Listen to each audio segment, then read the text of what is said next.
Starting off this list in our number 10 spot, we have this haunting call. Whales truly are some of the coolest animals on Earth, and humpback whales are no exception. The males of the species are known for their songs, which last from 10 to 20 minutes and are actually pretty complex. They will repeat these songs for hours at a time, and it honestly isn't exactly known why they sing these songs at all. All the males in the group will produce the same song, and it will change seasonally. The females are also able to produce noise, but for some reason it is only the males who seem to produce these long songs. It is unclear how the whales even produce these sounds, however, because they don't actually have vocal cords. This is all super cool and interesting, but the whole reason you're here is for the sound, so let's take a listen to a more haunting track released by the humpback whale.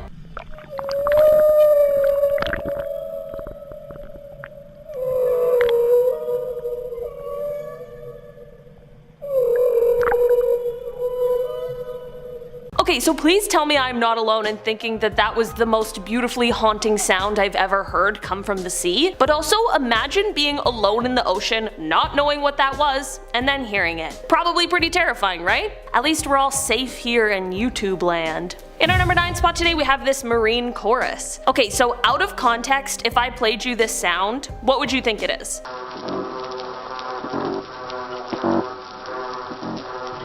Definitely not something underwater, right? Well, as it turns out, this sound was indeed captured under the water, and these are the sounds of fish calls. While I always expected the chorus of marine animals to sound a little more similar to the stylings of Sebastian the crab, apparently that isn't even close. Okay, I'm not gonna lie, I didn't even know that most fish had calls, but it turns out that our human ears just can't perceive all of the hoots, moans, barks, and chirps that take place in the vast seas. This recording actually helped scientists realize that there are fish who sing together in a chorus every day at dusk and dawn. There have now been around 800 species of fish that have been identified and confirmed to make some form of noise, and apparently some fish even engage in shouting matches in noisier parts of the ocean, which is kind of hilarious to imagine. I guess on the list of creepy noises, this one is less creepy and more just informative. In our number 8 spot today, we have the whistle. This is a sound that was first recorded in 1997 by the NOAA and was the source of many mysteries for years, while people speculated about what may have caused the sound. While it still isn't exactly clear, it is now believed that the sound may have come from an underwater volcano eruption. If you didn't know, underwater or submarine volcanoes are located in all oceans on our Earth, and they're extremely interesting. There are certain kinds of marine animals that only exist near these extreme environments. Many submarine volcanoes are located near the areas of tectonic plate formations, which are also known as mid-ocean ridges. There's a YouTube user called Some Canadian, and they left a comment on a video of this whistle sound that pretty much sums it up exactly. First, we'll listen to the sound played at 10 times the original speed.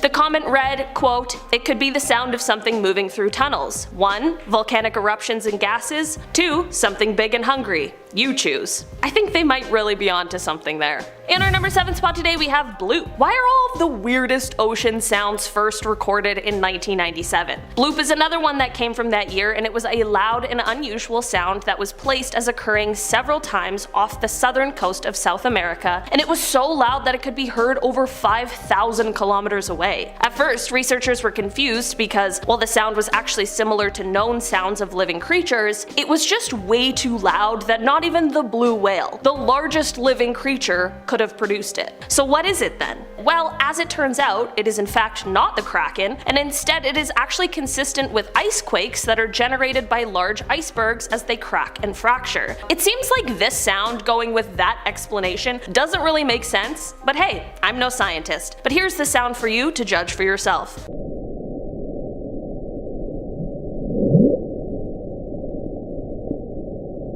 In our number 6 spot today, we have the Western Pacific biotwang. In 2014, researchers and scientists heard weird sounds coming from the Mariana Trench, which, for the record, seems like the worst place for there to be strange noises coming from. For years, experts couldn't pin down this sound, and it was dubbed the Western Pacific biotwang, and while there is now a theory that was proposed by researchers from Oregon State University, they have also said that they might be entirely wrong. First, for reference, here's a little clip of the sound I'm talking about. Okay, so if you're like me, my mind immediately went to something alien related or some sort of creature that perhaps we haven't yet discovered. I mean, this is the Mariana Trench we're talking about. The theory put forward by the Oregon State researchers was that perhaps this may be a new type of baleen whale call. Okay, that's probably the best of all of the options, but I really don't like when someone tells me the answer to a scientific mystery only to tell me that that might not actually be the answer at all. While the low part of the sound would make sense to attribute to the baleen whale, it's the end high-pitched twangy part that would be incredibly unique. The wide range of frequencies in the sound are what continues to baffle those who are trying to find the source of this mysterious sound. In our number 5 spot today we have Julia. Julia is a sound that was recorded in 1999 by the US National Oceanic and Atmospheric Administration, or NOAA, which I've already talked about today. It sounds like it could be straight out of a horror movie, so considering it was a sound that came from our ocean and at first no one could tell where it had come from, it really was quite frightening. This sound has now likely been demystified, as researchers are pretty positive they know the origin of it. It is now believed that this sound was caused by an iceberg running aground off Antarctica. The sound, however, was insanely loud. It was so loud that it could be heard over the entire equatorial Pacific Ocean autonomous hydrophone array. Researchers were later able to narrow down what they believe may have been the point where the sound originated, although they've never actually been able to pinpoint it exactly. Most of the time when people hear the Julia sound, they hear it sped up at 16 times the original speed, but today we are going to listen to a clip of the sound at regular speed because I think it is much more eerie this way.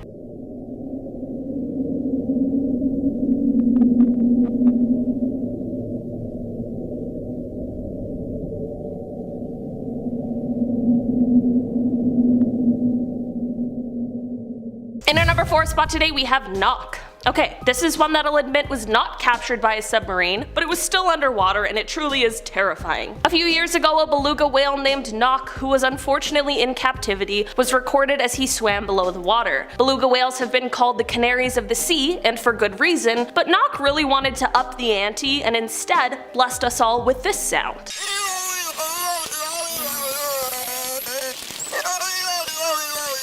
Knock had this uncanny ability to mimic the rhythm and tone of human voices, and it truly is kind of frightening. It of course is also a little sad, as part of this was probably because he spent most of his life being forced to listen to humans speak because he was being held in captivity. Before this recording of Knock, the voices of belugas and their sometimes human-like sounds have been talked about, but Knock was the first time it was recorded, and honestly, I kind of wish it hadn't been. In our number 3 spot today we have the bioduck. Since the 1960s, this sound has absolutely stumped researchers who heard it. This sound was basically what the name attributed to it would suggest. It sounded like some sort of mechanical duck.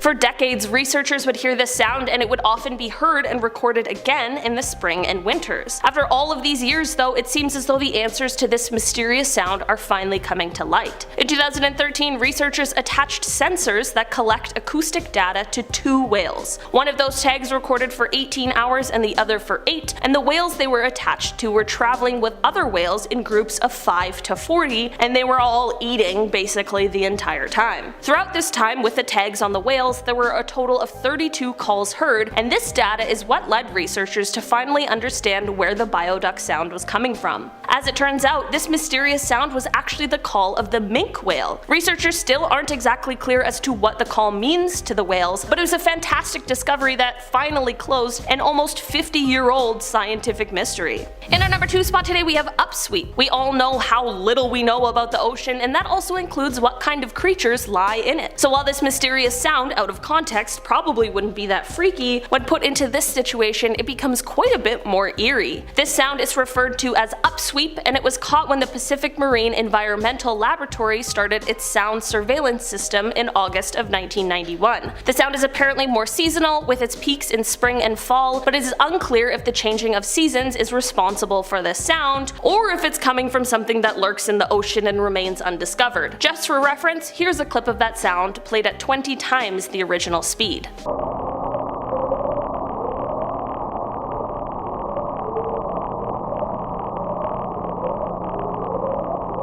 It is possible that this sound could be coming from underwater volcanic activity, but it is also possible that it's not, so who really knows? In our number 1 spot today we have an earthquake. Okay, so to add another creepy Mariana Trench sound to this list, we have one that was taken from the bottom of the Challenger Deep. In fact, it was the first ever sound recording to be taken from the bottom of the Challenger Deep, so it's a pretty cool scientific advancement as well as a terrifying sound. Despite the crushing pressures and the fact that there's no sunlight, the Challenger Deep is actually pretty noisy, and that is because of the fact that sound travels a really long way underwater, which ends up kind of turning the Challenger Deep into a sort of echo chamber of oceanic sounds. So while the recording was able to pick up things like the sound of a boat almost 11 kilometers overhead and the sounds of whale calls, they were also able to pick up the sound of a magnitude 5 earthquake rumbling near Guam on July 16, 2015.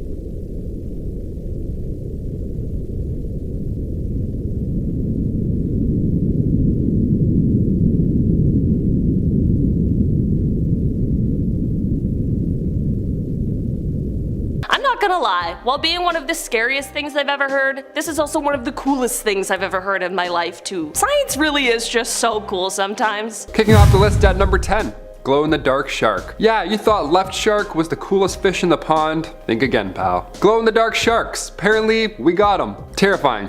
2 years ago, scientists were able to identify 3 deep-sea sharks. The kitefin, the black-belly lantern, and the southern lantern shark. All 3 of them look like they're from Pandora. They're glowing. They're literally glowing. Bioluminescence is fascinating. We mentioned the deep sea anglerfish in part 1 of this list. So now we've got glowy gill Gary over here to worry about. Awesome, I'm never swimming again. These sharks were found in the Twilight Zone, around 1,000 meters deep off the coast of New Zealand. Yep, never swimming again, ever again. Let's move on. Number 9. The frilled shark. Another scary shark. Awesome. Back in 2004, marine biologists discovered this dinosaur, the frilled shark, if you want to call it a shark, okay. It was lurking about 870 meters below the surface. This one looks like an eel, almost. It's so scary looking. Oh, I hate this. I hate the ocean. Frilled sharks can grow up to 7 feet long, and they fight like Daredevil. They can hunt in complete darkness. They don't need to see anything to whoop your ass. Remember that next time you're skinny dipping. Unless you can hold your breath for a seriously long time, you won't run into the frilled shark anytime soon. They're only found about a mile below the surface, so sleep swimmingly tonight. Number 8. Black dragonfish. All of these fish are so scary looking, and no, not all of these things are fish. Just a few off the hop, because get them out of the way. The black dragonfish is the first time scientists have found an ultra black deep sea fish. This thing is awesome. I love this. The black dragonfish literally has the word dragon in it, and I'm not surprised. He fits it. He fits the picture. These little guys can be found at depths of 1,600 feet, and you'll see this one coming towards you, as these fish too possess bioluminescence. If you can't tell from these photos, they also have teeth. They have big, scary, dragon-like teeth. Even Khaleesi would see this and be like, no, I'm good. Number 7.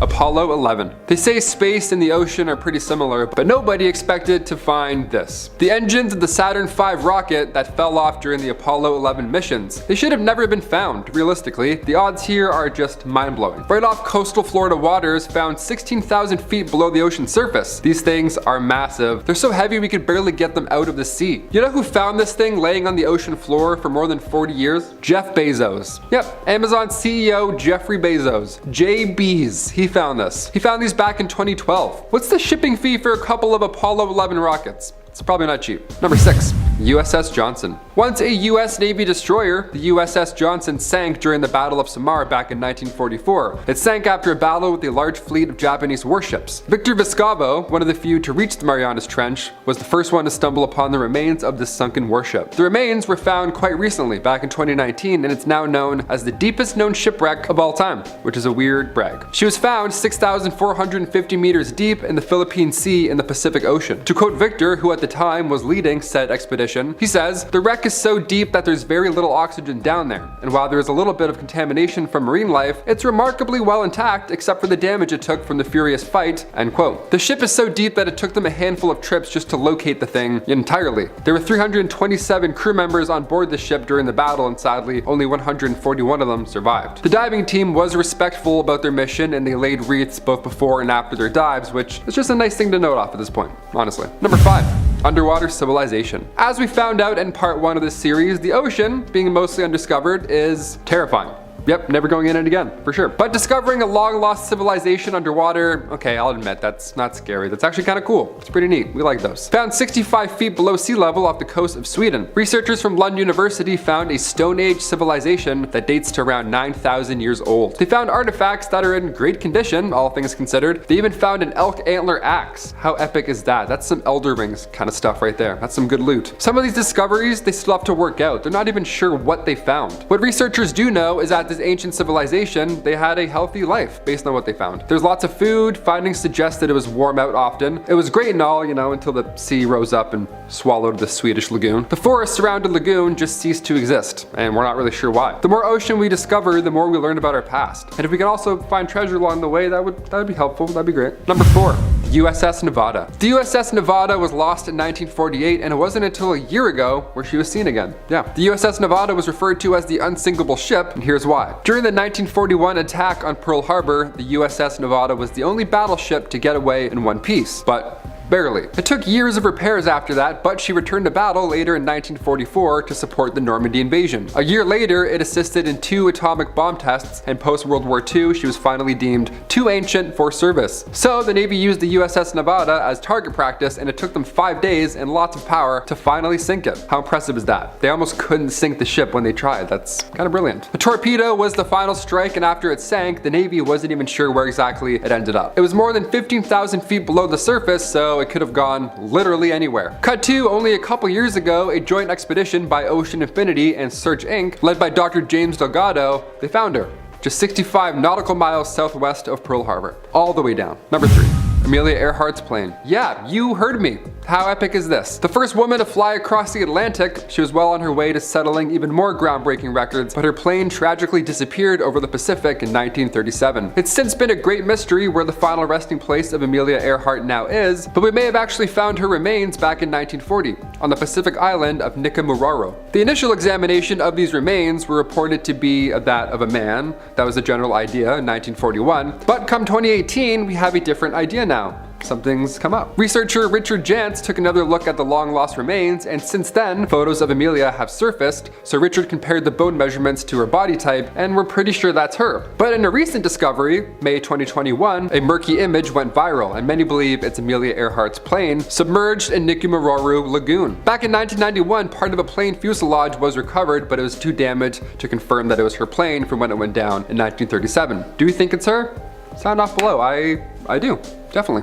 Or else someone else's remains are out there, and that's also wild. Let's discover who that is. Number 2, crop circles. Before we end off this list, we'll get a little cute, dare I say. Crop circles on the ocean floor. Are these aliens? Alien fish? Do we have this now? Is this a scary shark? What's going on here? These crop circles were first spotted back in 1995 off the southern coast of Japan, and for 16 years, these things were blowing the minds of divers or deep sea explorers. Nobody knew where they were coming from. They would be there one week, and then the next day would be gone. Tiny aliens or tiny pufferfish. That's right, in 2011, one of these dudes got caught in 4K, and it's one of the weirdest things I have ever seen. I had to squeeze it in some sort of deep sea list. I love showing this little guy off. These male pufferfish, they try and lure in the ladies by making art. Some birds dance like crazy, some fish make art, okay? Animals have souls, deal with it. The thing that baffles me here, concerns me if anything, is that these pufferfish use a shell. They use a shell in their mouth, they grab it, and then they scoop out these designs. He uses a tool to carve away his emotions. Small but mighty, and also an artist. And finally, number 1, squid graveyard. During a 2012 expedition in the Gulf of California, lurking all the way at the bottom of the seafloor, scientists came across a bunch of squid carcasses and squid egg sheets, which, I mean, you know, in your working day, that's a lot to see, just going along, and all of a sudden you're like, oh, yikes, okay. But anywho, once they took photos, they got footage, all was good, they returned. Come 2015 though, that's when these deep dives get a little mysterious. When they returned to the exact same area, they found even more carcasses and even more squid egg sheets. What's going on? Why here? Is this like a hotspot? So many questions. Many species of squid will see the adults all join in large groups and lay clusters of eggs in the seafloor, but shortly after this, many of the adults will die. Nature is cruel. This is the case for most things. But it's not the case for every squid, however. There are some mothers who instead lay their eggs on an egg sheet, which they keep in between their arms for months. And when the babies finally hatch, the mother will then drift her way down to the seafloor. So this answers why that squid died, but it doesn't answer why there's so many bodies and so many types of squid births and stuff happening in one specific zone. And that answer still remains a mystery,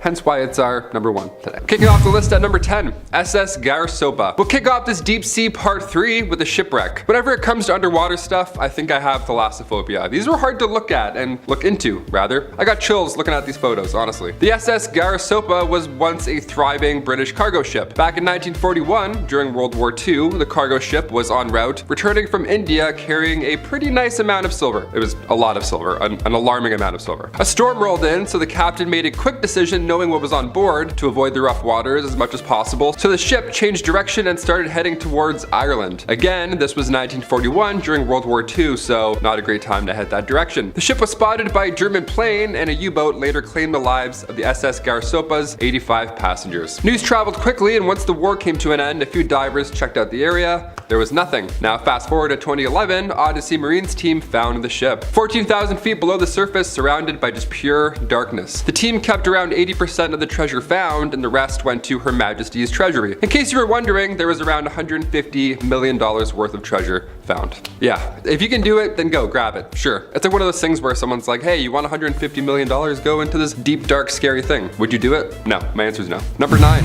Ram's horn squid. This little squishy dude was discovered around 3,000 feet below the surface, and scientists cannot stop talking about the way he moves. Look at him. He looks like a really slow submarine, which is pretty amazing when you think about the Schmitz Ocean ROV that's down there getting this footage. It's also a submarine. How funny is that? He's looking at him. He's looking at them. They're like, what? He's like, what? They're all just both wiggling, trying to balance each other out. His body acts like a submarine's ballast does. Fluids and gases shift around, and in return, this little guy can float up and down whilst wiggling his toes. Look at him. I never thought a squid would be cute until now. Didn't know that was a possibility. Yet here we are. Part 3, most amazing. Cute squid. Number 8, Catherine Sullivan. Not really a deep sea discovery, but I mean, when talking about all these discoveries, you gotta ask, who goes down there? Who does the thing, right? When an entertainer wins an Oscar, Emmy, Tony, and Grammy, we call that an EGOT. Fun little title only a handful of artists can claim. But what about somebody who's been to both space and the deepest part of our Earth? What do we call them? Well, so far, them is just one individual. Her name's Catherine Sullivan. The former NASA astronaut decided to change up directions for this trip, so she joined Victor Vescovo on one of his 8 trips to the deepest known point on Earth. July 7th, 2020, Catherine Sullivan officially became the first person to do both. Go out there and then down there. That's crazy. Your Fitbit's like, what are you doing? What's happening? How many steps is this? What can we call this impressive title? EGOT, a deep got? A deep got go-getter? A deep go-getter? Yeah, you're a deep go-getter. That sounds awful. We're doing our best here. Maybe part 4 will have a fun name. It's impressive. It's so impressive my ears hurt thinking about all these commutes. Bravo. Hats off to you. Number 7, Holy Grail of shipwrecks. Okay, back to shipwrecks. It's hard to read up on these shipwrecks sometimes, well, all the time, because on one hand, it's fascinating to discover parts of our history we thought was once lost forever. Of course, we find tons of treasure. That's always fun and noteworthy, but we're also exploring the scene of a horrible wreck every single time. It's quite grim, not on paper. In 1708, the San Jose galleon was heading to Spain from Colombia, but when the British attacked, the San Jose sank to the ocean floor, and nearly all 600 crew members lost their lives. Yeah, dark history. In 2015, the ship was found with around 17 to 22 billion dollars worth of plundered valuables. See, back in the 80s, Glocamora Company claimed they had found the ship. Colombia was lacking the financial and technological resources to dive down and actually get it, so they agreed to give GMC 35% of the findings. In 1984, they then handed the rights over to an American company, Sea Search Armada. Then the game changed. Since then, and still to this day, legal battles have been unfolding over this lost treasure. COVID delayed it quite a bit, so if you can hold your breath for a really long time, it's still waiting there. No one knows what to do with it yet. I'm like, see ya, be right back. Number 6, the Vasa shipwreck. Back in 1628, the Vasa sunk within 20 minutes of setting sail, and it claimed the lives of 30 souls on board. How tragic is that? Only 20 minutes and it was gone. The Swedish Navy launched the ship August 10th, 1628, and it was once considered a high-tech warship, even referred to as spectacular. So what happened? How did this thing sink in 20 minutes? That's crazy. Well, the first rush of wind caught it off guard, and it swayed a bit. The second rush of wind sank it. There's gotta be more. There was a crowd around and everything to send it off, but the 64 bronze cannons that were installed during during the rushed process of building the ship were too heavy. That's why it sank. And the lack of oxygen in the water allowed for its rediscovery to continue its story. The Vasa was built with carvings all around the wood, carvings centered around the king of the time, King Gustav II. So when the wreck was rediscovered in 1961, 95% of the wood was still intact, so it still tells the story. Number 5, under the ice. This dark discovery was pretty recent. Recent as in October 2021. The Hakon project is one I would never sign up for personally, but I'm surprised it's taken this long to do something along these lines. The Hakon project is a group of around 30 scientists. They teamed up to send a deep sea robot 13,000 feet below the icy surface of the Arctic Ocean. This was the first time we got to see the hidden volcanic vents that have been hiding for centuries, because obviously it's that deep and that cold, and now we have the resources and people who are brave enough to go and camp out in the Arctic to go explore. That's crazy. Number 4, ancient Greek shipwreck. I remember hearing about this back in 2018, so I'm excited I get to throw it on a list. The oldest shipwreck discovered in the Black Sea. It looks like it sank 50 years ago, but actually this ship is from 400 BC. It's an ancient Greek trading vessel and it's not very large, but somehow this thing is very mighty. 2,400 years later, over a mile below the surface, the lack of oxygen again actually preserved this ship. That's why it looks not ancient. John Adams, principal investigator with the Black Sea Marine Archaeology Project, describes the findings as something he never thought was even possible. Yeah, more than fair. That long ago, like, we're still trying to figure out the pyramids. We're like, oh my god, this thing's just chilling there the whole time. Just a fish is staring at it. This discovery changed what we knew about seafaring in the ancient world. The oldest intact shipwreck known to mankind. That's not a bad title. Another 2,000 years we'll find nothing but plastic on the bottom of our oceans. Number 3, underwater river. We've heard about this one at some point, I'm sure, but how is this even a real thing? How is this possible? What are we looking at? What is this? Back in 2016, researchers working in the Black Sea found these very strong currents. Currents of water flowing at the bottom of the sea like its own river almost. If this 115-foot deep river was on land instead of, well, under the Black Sea, it would be ranked number 6 in the world for the amount of volume alone that's constantly rushing through it. So pretty impressive. The river carries heavy sediments along the seafloor, hence why it makes those grooves over time. And yeah, over time those currents carve out their own path, and now it's massive and extremely powerful and unstoppable. But luckily for us, you need a deep sea rover to take a good look, so you're not gonna fall in anytime soon. Number 2, deep waste. I mentioned some deep sea plastic on this channel before, but this 2021 discovery is just a new low, pun intended. Right off the coast of LA, hiding around 4,000 feet below the ocean's surface, sitting there for quite a long time, were literal barrels of garbage, just waste. The plume of evil coming off of these things also, it looks like a nuclear wasteland. Probably because it is a literal nuclear wasteland. How horrible is that? There weren't 30 or 40 of these barrels also, in case you're wondering. There were thousands. Around 27,000 were found. 2 weeks of searching with subs. What a sad expedition that must have been. Oh my. These barrels were dropping into the ocean around 1947 to around 1961. That's the window of time. You'd think after barrel 5,000, somebody would be like, this feels wrong. I don't know. And finally, number 1. Beneath a glacier. We had to end this part 3 on some new footage from the bottom of an Antarctic glacier. And this glacier also, in case you're wondering, is the size of Florida. So if you're imagining like a big ice cube, it's a bit bigger than that, just a little bit. This is like finding the bottom of a continent. This thing is massive. And we sent a rover underneath all of it. How scary is that? If it were to collapse, our sea levels would rise 10 feet, just to give you an idea of how big it is. And in 2019, researchers drilled 2,300 feet right through the Thwaites Glacier and dropped a robot with a camera down, and then they just roamed around and they saw this. Hold your breath. This is the first time we've ever seen the grounding zone of a massive glacier. There's only 1 meter of space between the bottom of the glacier and the rocky seafloor. Could you go down there? I don't think I could. I would swim underneath it and pretend like I'm lifting it up, you know? Just kidding. I wouldn't even get into the submarine to go down this hole. Not a chance. Also, can we not drill through a glacier the size of Florida? Just sounds like a bad idea. I don't know. Maybe that's just me. Maybe leave this project alone. Kicking off our list at number 10, a mammoth tusk. Scientists are currently trying to bring the woolly mammoth back to life, so it's fitting that we throw this recent discovery on our list here. Back in 2019, scientists from Monterey Bay Aquarium Research Institute, they were poking around the ocean floor. They were poking around 10,000 feet, not too far off the coast of California, and they found what they thought was an elephant tusk. Now that by itself would be a pretty neat discovery. Animal remains in the deep sea, let's go, that's great. No, this one was even better. We found a mammoth tusk. At first, the team only grabbed a small sample, but last year, in July, they were able to return and get the entire thing. Voila! It belonged to a Colombian mammoth. Those were mammoths that didn't have a lot of hair. They didn't need it. They lived in North America, so things got a little warm sometimes. 10,000 years after they died off, we're still finding their tusks. What do you think about bringing them back to life? Should we do that? Sound off below. I say no.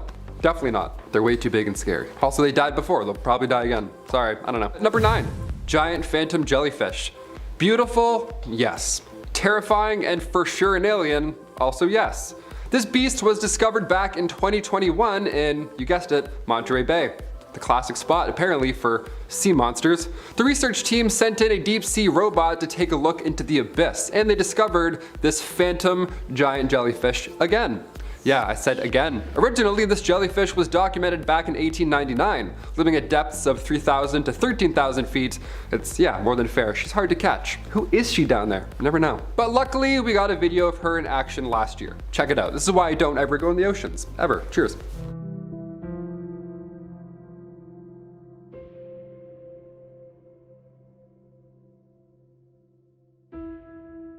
Number 8. Deep sea anglerfish. These guys are so scary, we have to talk about them. Living at depths of over 6,000 feet, the deep sea anglerfish lives in complete darkness.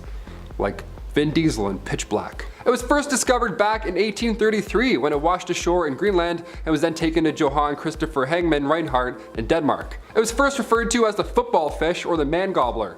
Great names, okay. Female anglerfish have a glowing lure at the top of their head. That's how we recognize them. It's like the whoop thing, right, in Finding Nemo. It's scary and it's something I'm glad hides at the bottom of our oceans, but it's needed for their survival. The light is created due to bioluminescent bacteria. Thousands of fish have it, and in the deep sea, anglerfish uses it to hunt. It draws fish in right in front of its massive, scary mouth and then just, they see the disco light, and then moments later they see another light, the light of the fish lords. The spiny dorsal fin hangs over their head. It's called an esca, it's an organ, and it emits photophore light. It's a main method of hunting, which is pretty badass. It kind of has to be because it has no arms or anything. It's just a big scary face moving around the ocean. And as for prey, well, she'll take what she can get, no matter how big. Well, they ate it head first because this thing probably came in to look at the light that the anglerfish has, and then the anglerfish grabbed it and then sort of swallowed it, and its stomach has expanded to sort of fit it all in. The deep sea anglerfish can expand their jaw and stomach, and they can eat prey that's twice the size of them, although they often eat shrimps, snails, and other smaller fish. But once you're in,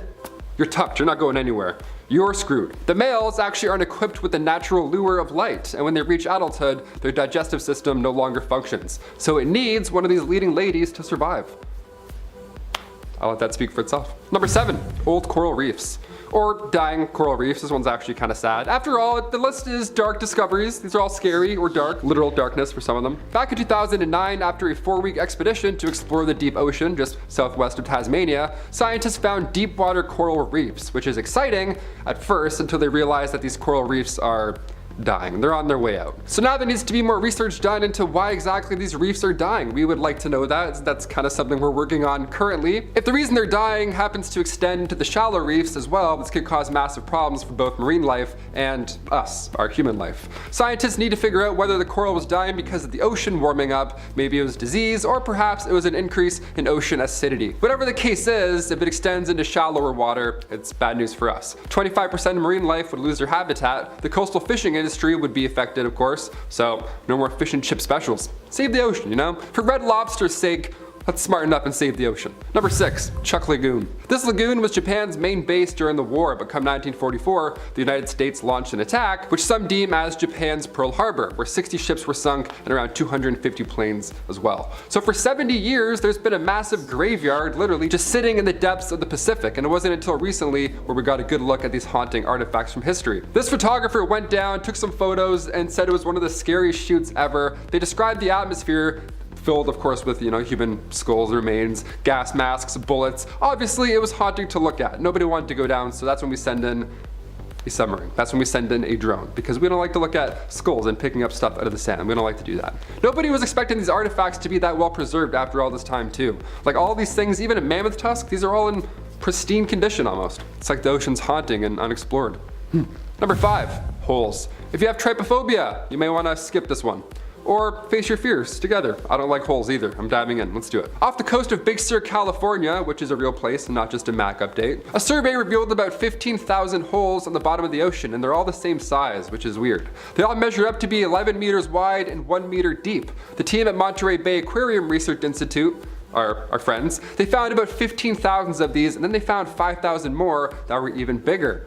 The little guys are micro depressions in the earth, and the big ones are pockmarks. Initially, scientists here thought that it was methane underneath the seafloor coming out to say hi and, leaving a big crater, big poof. So rovers went down there, tests were done, no methane. In fact, there hasn't even been any methane for 50,000 years.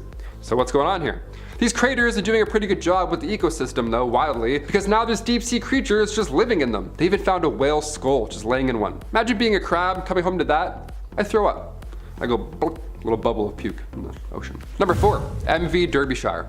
This ship was twice the size of the Titanic, but James Cameron didn't make a movie about it, so you may not have heard about it. Let me fill you in. I'm not James Cameron, but I'll do my best. The MV Derbyshire was the biggest British registered merchant ship of all time to sink. That's an odd brag when you think about it. But she was assembled back in 1976 and lost in 1980 en route from Canada to Japan. A Mayday distress call was never issued, and the ship was following proper ocean routes with weather routing companies, so they were doing all the right things, yet somehow it sank. September 15th, 1980, a search began for the missing ship and crew, but 6 days later, the search was called off. Nothing was found, not even a clue, honestly. The ship was declared lost. The sister ship of the Derbyshire ended up sinking as well due to a deck cracking, so the families urged officials to search again.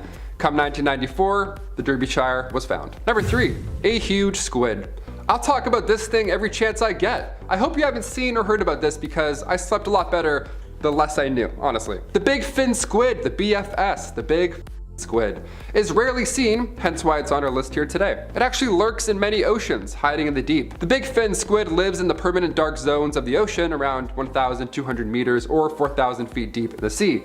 So the guy can't see anything. He's blind down there, as are most of these monsters. On November 11th, 2007, an ROV was searching around the deepest, darkest waters in the Gulf of Mexico, and lucky for us, they got one on film.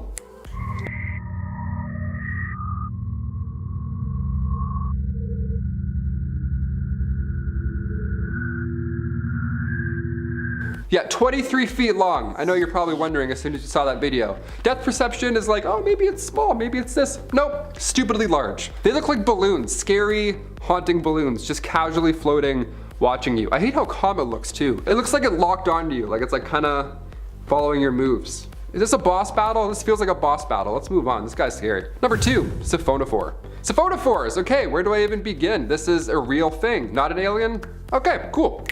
Upon first glance, this appears to be a single multicellular organism, but they're actually an entire colony of polyps and medusoids that are collectively known as a zooid. Yep, I'm saying real words, I'm not just making them up. A few years ago, scientists found the longest siphonophore ever. They found it and it was 154 feet long. If you thought that last creature was long, this thing is stupid.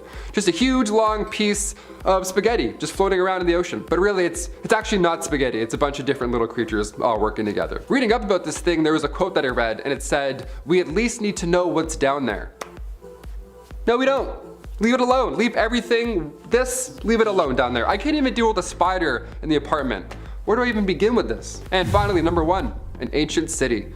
We'll end this list with a recent discovery. The lost Egyptian city of Heraklion was found after disappearing under the Mediterranean Sea 1,200 years ago. Now this city has a bit of history behind it, you know, being founded in the 8th century BC and all, and researchers believe Heraklion was the port that you'd arrive in if you were to travel back then. Well, recently, last summer in 2021, more to this ancient sunken city was found in Egypt, and it's changing history, dare I say. This was led by the European Institute for Underwater Archaeology. This sunken military vessel, this 25-meter ship, was found in this sunken ancient city. In another part of this lost city, remains of a Greek funerary area was also discovered, dating back to around the 4th century BC. So this discovery connects the historical dots for us. Greek merchants living in the ancient Egyptian city. This tells us that the Greeks settled here during the late pharaoh dynasties, which is wild. We're literally just connecting all these pieces of this historical puzzle. And also we're finding treasure at the same time, so it's not all scary fish. We just need to send cameras and submarines underwater everywhere and just check under every shell.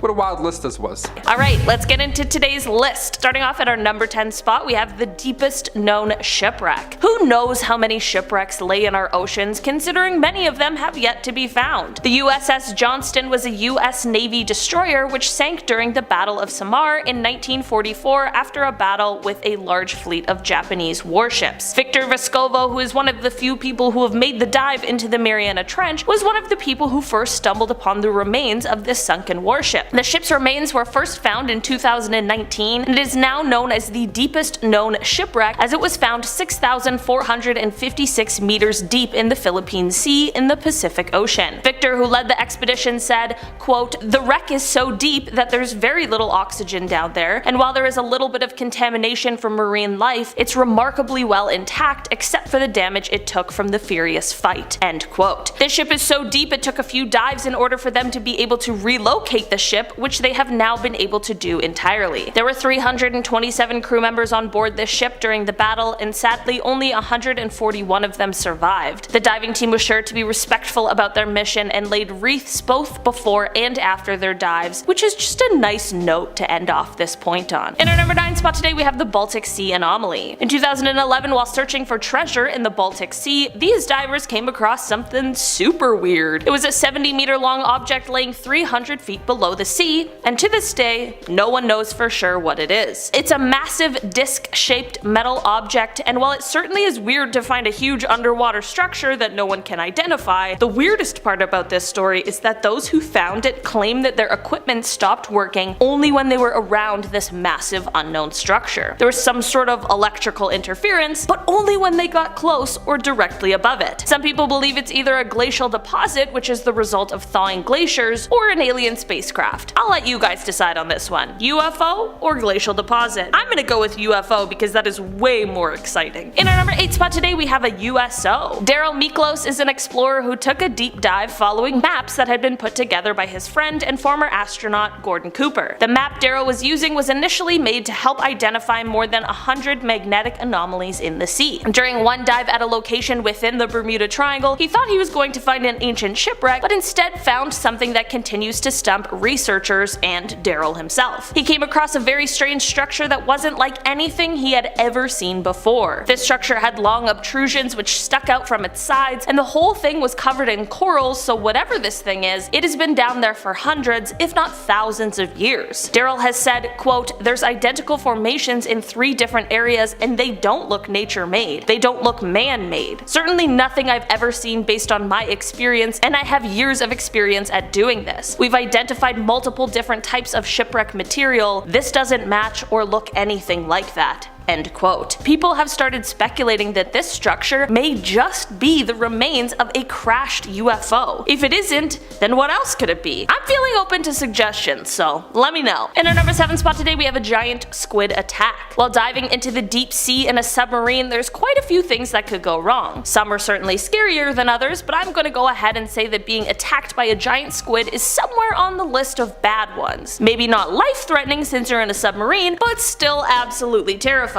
That is what happened to a pair of Greenpeace submariners while on an expedition in 2004 in the Bering Sea between Russia and Alaska. The squid sprays ink and is clearly quite stressed out, which I'll admit is actually kind of sad to see. It isn't quite clear exactly why the squid was in this area, as it is quite far north for its usual habitat, but it was there nonetheless. Researchers aren't exactly sure what kind of squid it was for sure, but all they know is that it was very, very large. I think it's safe to say that those people were glad that they were in a submarine that day.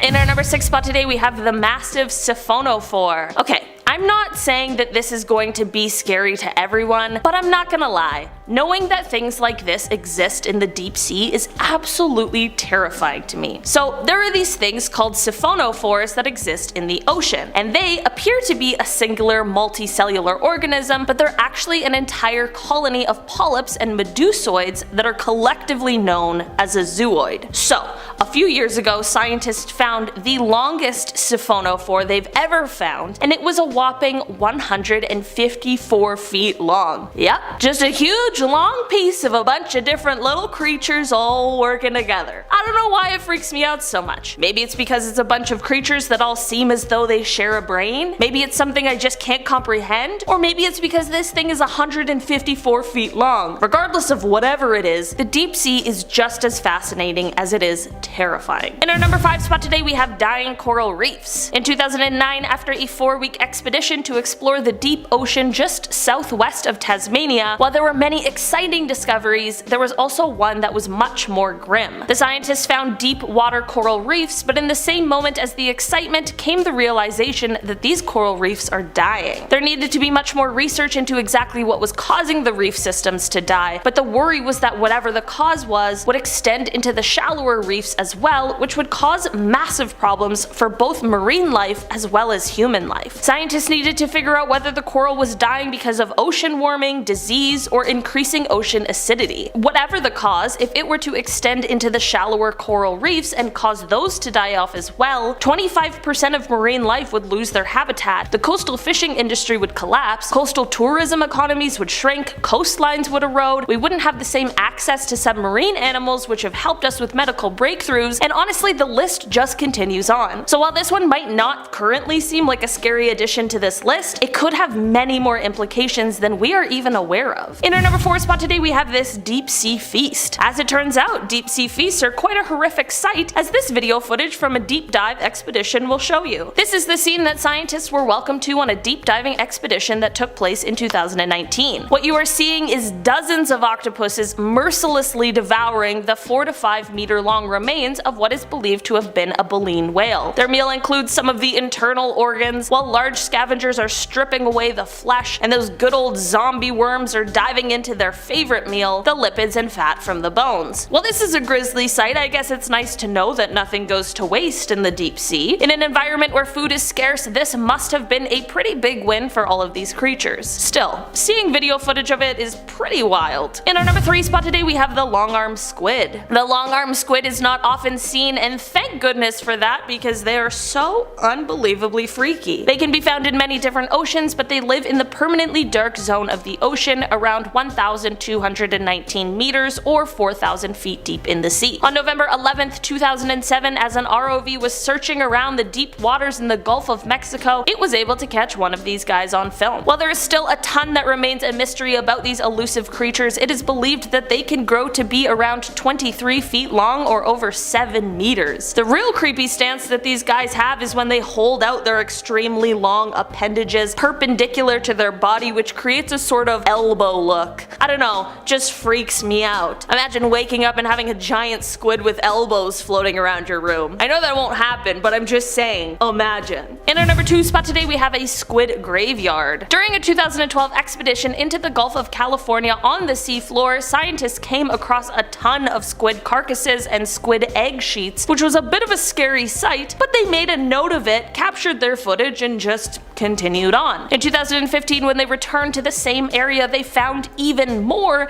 and now they really had to ask themselves, why was this happening? Well, they then took a look at the squid's life, and things started to make a little bit more sense, although it is still unclear. So, many species of squid will see the adults all join in large groups to spawn and lay clusters of eggs on the seafloor. Shortly after this, many of the adults pass away. This isn't the case for all squid, however. There are some mothers who instead lay their eggs in an egg sheet, which they keep between their arms for months. When the babies finally hatch, the mother will then drift her way down to the sea floor. So this answers the questions why the squid died, but it doesn't answer the question of why there were so many bodies in one specific zone, and the answer to that still remains a mystery. This is, however, an important part of the underwater ecosystem, as these squid carcasses then become food for the other animals that live in the area, such as crabs, sea stars, ratfish, and other crustaceans and bottom-dwelling scavengers. In our number 1 spot today we have the Guardians of the Underworld. I'm here asking you why there are so many insanely large creatures in the deep sea. I know, deep sea gigantism, but still, why? So here we are talking about another insanely large creature. This time it's a jellyfish, which has been nicknamed the Guardian of the Underworld. This creature can reach 10 meters or 33 feet in length, and despite its enormous size, it isn't usually caught on camera. Thanks to the MBARI's ROV, however, more video footage was able to be captured of this amazing and terrifying jelly. In the 27 years that the MBARI's ROV has been patrolling the deep sea, they've only observed this animal 7 times, So it really does feel kind of special that we get a chance to take a peek at this thing in its natural habitat. While those long billowy things coming off of it appear as though they would be stinging tentacles, they're actually more like arms that help with feeding. It is thought that they use these massive arms to envelop their unsuspecting prey, and that was all I needed to hear to swear off the ocean forever. The red coloring of these jellies helps them blend into the dark backdrop of the sea, making them a perfect predator. A member of the Mbari team said, quote, "It's one of the largest invertebrate predators known in the ocean, yet little is understood about its ecology and behavior."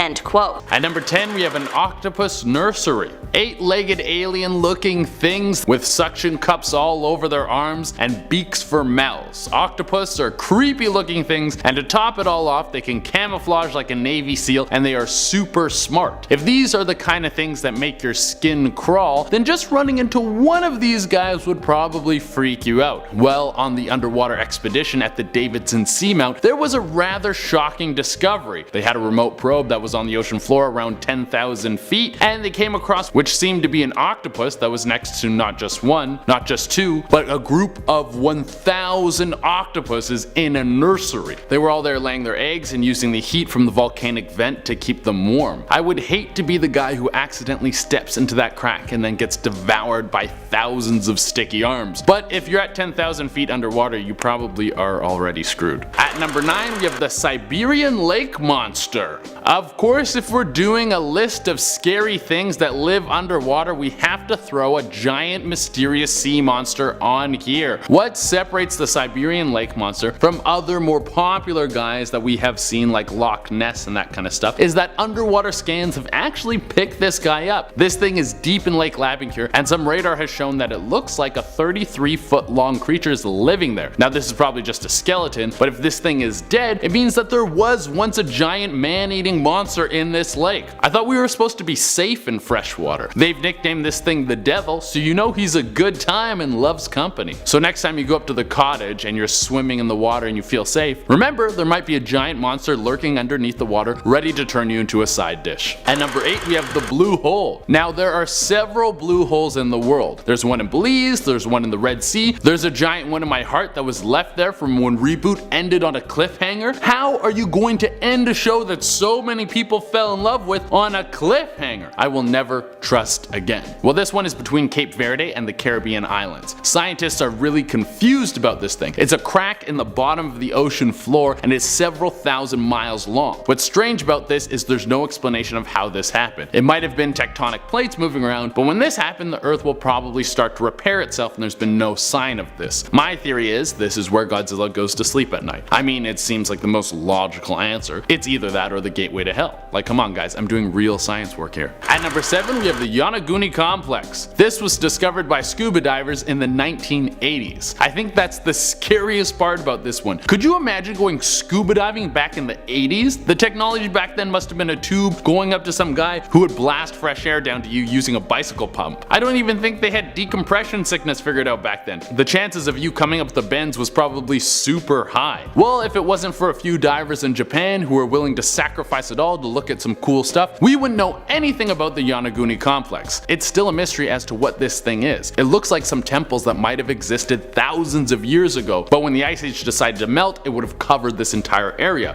This could be why an entire civilization got plunged underwater. Or the temple could have been on a cliff, and then when a massive earthquake hit, it knocked the temple into the water. But like everything in life, there are some haters who say this whole thing is just a natural rock formation. Some people just want to ruin everything. At number 6, we have Anacorra Cista Twista. One of the reasons why the underwater world is such a mystery is because we find things like this in there. Sure, there are beautiful things down there like bright fish and chubby marine mammals, but there's also the unknown, unidentified organisms like Anacorra Cista Twista, which should be the name of an 80s hair metal band. But what is this thing? Well, it's a protist. And what is a protist, you may ask? Well, it's an organism that doesn't belong to any animal group, fungus, or plant group. What does that mean? I really have no idea, you guys. I think it means it could be an alien. Some alien came down to Earth for a swim and then scraped its knee on some coral, and now we have alien creatures running around the ocean, probably waiting for you to pee so it can swim up your pee hole and then work its way into your brain. It's really the only logical answer. At number 5, we have the Bimini Road. How were the pyramids made? Was it aliens coming down to share their technology and secrets with with us, or was it just thousands upon thousands of slaves who sacrificed their lives and their spines to build them? Well, we don't know and we may never know, but the Bimini Road is another one of these mysteries. It's off the coast of the Bahamas, and it looks like it could have been a pathway that was placed perfectly with giant slabs of rock. Similar to the way the pyramids were made, it seems that these large slabs of rock were too large to be moved by man, and also like the pyramids, these giant slabs were also perfectly placed so well. So where does everyone's mind go when something like this happens? Well, magic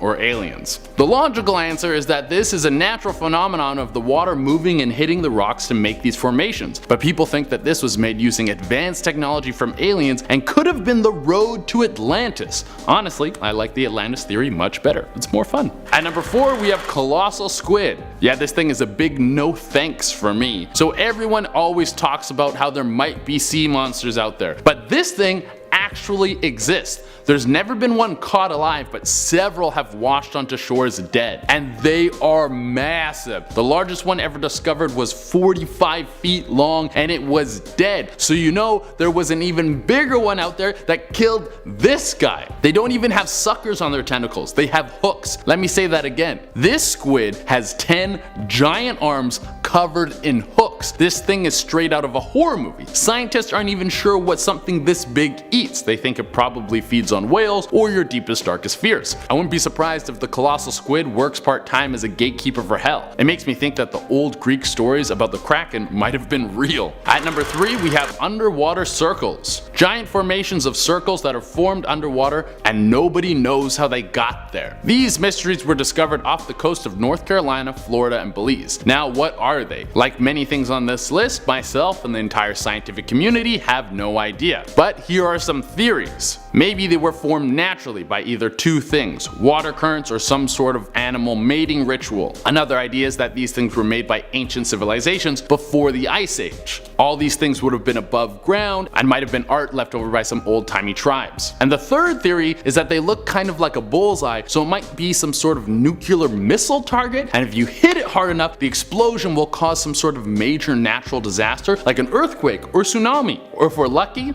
both. At number 2, we have Megalodon. If you have a fear of sharks, you're gonna love this one. Megalodon was a prehistoric shark that was even bigger than the giant hooked tentacle beast that was earlier on this list. If you've already forgotten about the colossal squid, it clocked in at around 45 feet long, where Megalodon was closer to 60 feet long. It was a 60-foot shark that could probably rip a blue whale in half in one bite. Well, maybe not that, but it was still a gargantuan creature with teeth the size of Brock Lesnar's fists. This thing wouldn't even chew you, it would just swallow you whole and then fart your skeleton out into the dark cold ocean. At number 1 on our list, we have Giant Eyeball. A mysterious giant eyeball washed onto the shore of a Florida beach back in October of 2012. I don't know any other kind of giant eyeball other than a mysterious one. There's no super common regular giant eyeball just lying around. But this is also Florida. This is the state where people smoke crack at weddings and kiss alligators on the lips, so maybe it's a little more common over there. Well, this giant eyeball was found by Gino Cavacci, and he didn't know what the hell to make of it, so he took it home and then stuck it in his freezer. Then he called the cops, and the cops came in and told him, "We don't do giant eyeballs on the beach. You have to call the wildlife people." And then he called the wildlife people, and they were like, "What the hell is that?" And he was like, "I don't know. I brought it to you guys to try and figure out what it is." And then some people were like, "Maybe it's a sea monster," and other people were like, "No, it's probably from a marlin." And I think in the end,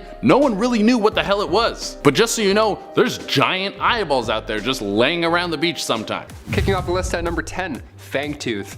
A nice scary name off the hop. Nice, we love it. This first deep sea discovery comes from the fine researchers at Monterey Bay Research Institute, MBARI. Every time you see a deep sea video that blows your mind, more often than not, it's the MBARI crew. They like to go deep down and get some scary stuff. The fangtooth are often found around 1,700 feet deep. They live in the deep, dark depths of the Marianas Trench. I really hope they stay there. In relation to their body size, this teeth, the largest teeth in the ocean, easily. I mean, look at this.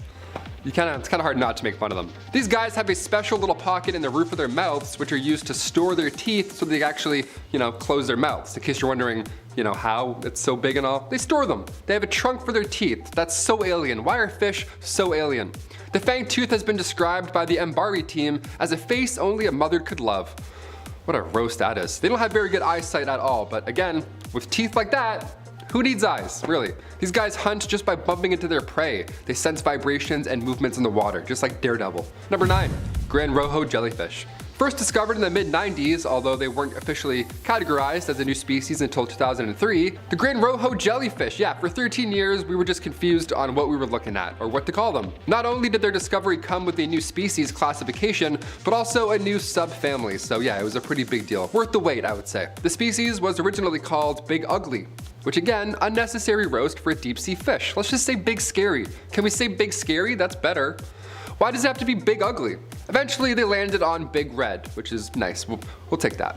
These jellyfish are the largest of all sea jellies, obviously. They grow to around 76 centimeters in diameter, and they have 4 to 7 arms, like thick, fleshy arms, rather than, weak tentacles that we're used to seeing on jellyfish. Oh, they're so... I could be a jellyfish. I have jellyfish movements. While most jellies are transparent, these guys are red all over because, it's haunting that way. And because of their deep sea habitat, there's still so much we don't know about them, and only 23 have ever been found and identified in real life. So the research is currently lacking, to be honest. Scientists are doing their best to get us more clips, but they're rare. They're like aliens. It's gonna take some time to find them all, like Pokemon. Give us a minute. Number 8, the barrel eye fish. This thing looks like an alien spaceship. I love this. Whatever fish this is, I want one. I'm kidding, leave it, we should leave it. 2 green alien eggs piloting a weird ship. This deep sea troublemaker is called a barrel eye fish. It's also known as a spookfish, which makes more sense. They look like a Halloween decoration, for starters. The main attraction here, of course, are their large protruding telescopic eyes that are stored inside its transparent head. Yeah, take a minute to just kind of take that in. Its big head is see-through. We can see anything on this guy's mind. Just a fish dome made of soft, see-through tissue. We love that. They're unable to withstand change in pressure, so it's a good idea, very good idea, to leave the barrel eye fish where they belong, or else their heads will just, it'll be ugly. After their initial discovery, the only way people who hadn't seen them in the deep, who wanted to see them, was through drawings. If I found a see-through fish and had to draw it for historians, I'd be like, hang on. No, what? I would be so screwed. They're often found around 800 meters deep in the ocean, pretty motionless as well. Again, very alien-like. Just sitting there on autopilot, just hovering. Number 7, the vampire squid. The vampire squid is the last surviving member of its order and has similarities with both the squid as well as the octopus. So basically, it's the most threatening animal I can imagine, honestly, and haunting to look at, of course. Also, its name is vampire squid, so obviously something's afoot here. Obviously, it's a little bit dangerous. 2 of these creatures somehow meeting in the middle. Just like a jellyfish, the vampire squid has a gelatinous body that helps it move quicker through the depths of the sea. The vampire squid is covered in light-producing organs called photophores, which they're able to use in a way that produces disorienting light flashes, to confuse its prey. Yeah, vampire disco attack. It'll just flash lights and dance in your face and you'll be like, oh shh. While the vampire squid doesn't have ink to blast out at its enemies, it does have the ability to shoot out a bioluminescent mucus. Glowy puke. That's almost worse than ink, in my humble opinion. That's way worse than ink. Also, this squid is able to regenerate its arms. So I think this all goes to say that if you were in a fight with a vampire squid, well, I really hope you came prepared because he definitely is. He's growing arms, he's dancing in your face, he's ready to go. Number 6, predatory tunicate. The predatory tunicate is like the Venus flytrap of the deep sea. Doesn't that sound haunting already?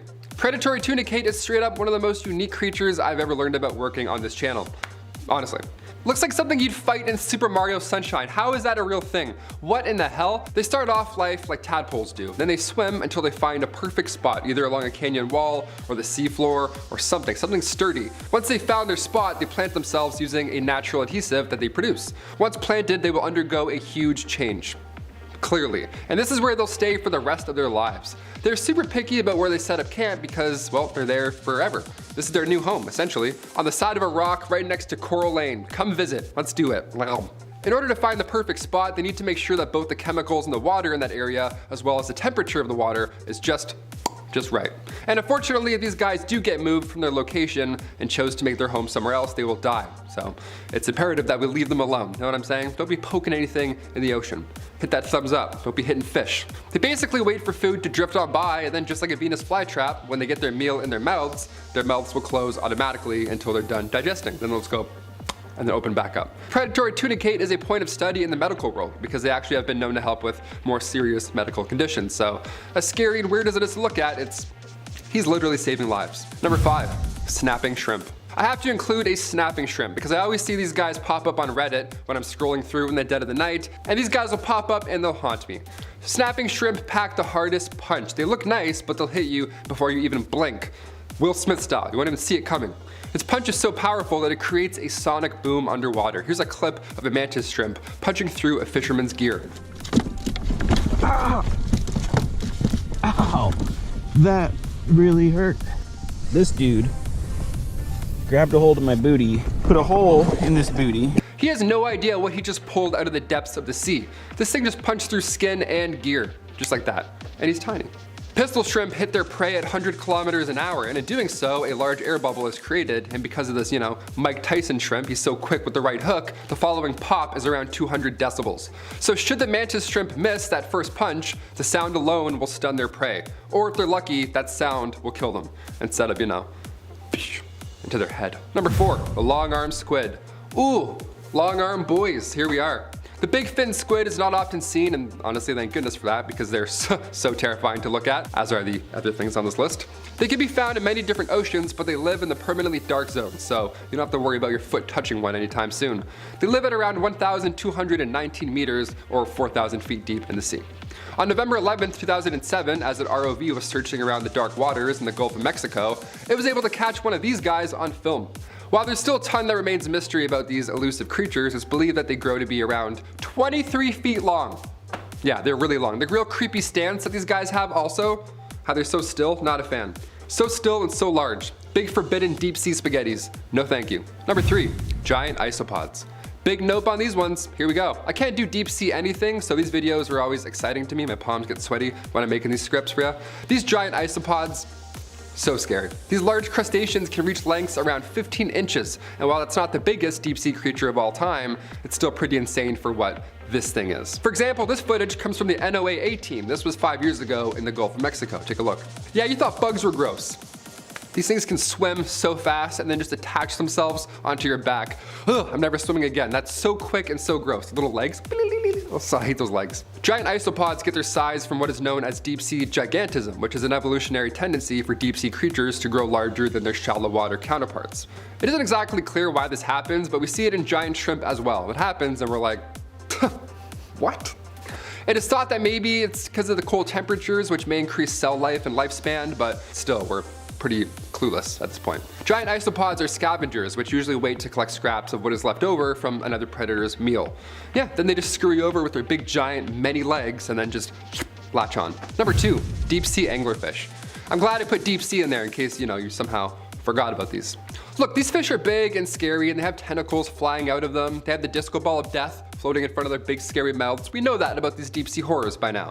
But what makes the anglerfish so unique in the ocean world is that the males will be attached for life. And I mean that in a literal sense. Male anglerfish do not look the same at all as the female. They are tiny, they can't even lift groceries. Look at these little dudes. So what they'll do is they'll find a suitable mate, bite into her stomach, their skin will then go and fuse together, and their blood will all be the same blood. How insane is that? Only a few years ago, we got footage of a mating pair, and it's crazy. Check this out. The males are much smaller than the females, and they can survive purely on the nutrients from the female's blood. Yeah, they're parasitic. Their entire life goal is to find a leading lady to do all the work. Yeah, must be nice, eh? Easy. To be fair, look at this guy. He can't hunt. This guy can't even book his own doctor's appointment. Think he's gonna go find dinner? No way. And finally, number 1, the Gulf of Mexico shipwreck. Yeah, I'm gonna include a Gulf of Mexico shipwreck for number 1 because we've talked about so many Gulf of Mexico horrors. I saw a ghost ship as a kid and that was it. I was scared forever, never going on a boat in the sea ever again. The Gulf of Mexico is no stranger to shipwrecks. There's about 4,000 laying down there right now. That's what happens when you steal buckets of gold and then you try and flee on a dinghy. You end up sinking a lot, more often than not. So when ex-con oil workers found this sunken ship, 26,000 feet below the surface, they were pumped. They immediately told the Bureau of Ocean Energy Management, who later tried to explore the wreck, but during its first attempts, equipment kept failing. The sub they were planning on using as well kept malfunctioning right before departure. Video would cut out, sonar wouldn't work, so they sent the Navy out there. They sent a research sub as well, but the rover wasn't operational. The arms were too tiny as well, so they had no way of really taking a look into this thing and discovering it. That's for sure haunted. That's why I put it as number 1. That is a literal graveyard. Doesn't matter if it's below the water or above here. I wouldn't go into the woods and start exploring an area where like a plane crash happened. No chance. That's the same under the sea. Leave it alone. That's just bad juju. Those are shipwrecks. What are we doing?